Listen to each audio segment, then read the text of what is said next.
ड्रामासिल एहसान फरामोश में हमजा कबीर से बदला लेने में कामयाब हो ही जाता है। इसने फलक को इस्तेमाल करके कबीर को बदनाम कर दिया, लेकिन ये सब कुछ सुनकर कबीर को आएगा गुस्सा कि ये क्या हो गया मेरे साथ। और दूसरी तरफ सुल्ताना बेगम की तबीयत बिल्कुल नाजुक हो चुकी है। अगली किस्त में इनको भी हॉस्पिटल ले जाया जाएगा और आने वाली किस्त में आप देखेंगे कि फलक इस बार मीडिया के सामने आकर वो कबीर के सारे राज खोल के रख देगी। फलक इस बार कबीर को नहीं छोड़ने वाली। अगली किस्त में आप देखेंगे कि फलक एक पूरी मीडिया के सामने अपने सारे दुख शेयर करती हुई कहती है कि कबीर सलाहुद्दीन अभी कुछ अरसा पहले ही इन्होंने मुझे तलाक दी थी। वो एक घटिया इंसान होने के साथ साथ उसने मेरे साथ बहुत ज्यादा की, जाहिलों की तरह सलूक करते थे। मेरे साथ बहुत जुल्म ज्यादती हुई, लेकिन आज मैं आवाज उठाना चाहती हूँ और कबीर का असली चेहरा दुनिया के सामने बेनकाब करूंगी कि इन्होंने मेरी बेटी भी मुझसे छीन ली। और दूसरी तरफ ये सारी हकीकत कबीर भी सुन लेगा और आलिया भाभी भी सुन लेती है। तो कबीर कहता है कि फलक से मुझे ये उम्मीद नहीं थी। जिस तरह फलक ने मुझे बदनाम किया है, अब मैं भी उसे छोड़ूंगा नहीं। किस तरह से उसने मुझ पर झूठे इल्जाम लगाए हैं, मैंने भी कभी सोचा नहीं था।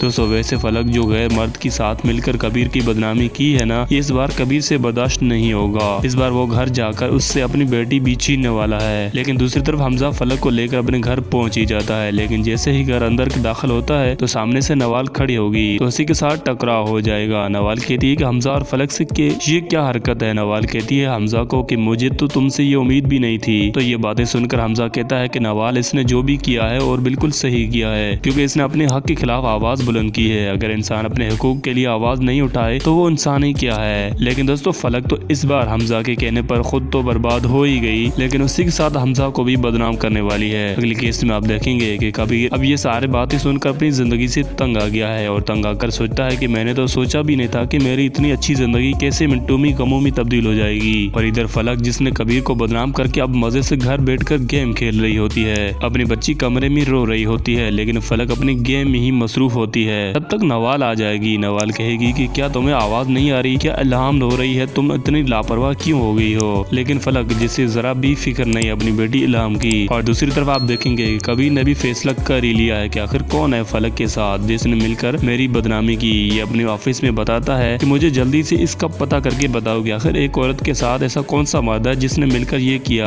क्योंकि एक औरत अकेली तो ये सब कुछ नहीं कर सकती। तो आखिरकार अगली किस्त में कबीर वो करने जा रहा है जिसका फलक और हमजा ने कभी सोचा भी नहीं होगा। अब ऐसा भी क्या करने जा रहा है, ये जानने के लिए बस वीडियो को एंड तक देखते जाइए। अच्छा जी, यहाँ पर आखिरकार कबीर को पता लग ही जाएगा कि आखिर ये किसने किया है। तो सीधा आलिया भाभी के पास आकर कहता है इन सब के पीछे हमजा का हाथ है। तो आलिया भाभी भी कह ही देती है कि हमजा इतना गिरा हुआ निकलेगा, ऐसा कभी हमने सोचा भी नहीं था। आखिरकार हमजा और कबीर का आमने सामने टकराव हो ही जाएगा, जिसमें आप देखेंगे कि हमजा कबीर को हाथ मिलाने का कहेगा, लेकिन कबीर हाथ नहीं मिलाएगा और वो होगा जो किसी ने सोचा भी नहीं होगा। और पीछे से फलक भी खड़ी होकर ये सारी बातें सुन रही होगी। और इधर सुल्ताना बेगम, जिसके सामने अपने बेटे की हकीकत को जानकर वहीं की वहीं बेहोश हो जाएगी कि फलक ने इसे धोखा दिया है। वैसे आपको देखकर क्या लगता है, हमें कमेंट करके जरूर बताइएगा और चैनल को बेल आइकन के साथ सब्सक्राइब जरूर कर दीजिएगा। और वीडियो अच्छी लगी तो फिर वीडियो को लाइक भी कर दीजिएगा।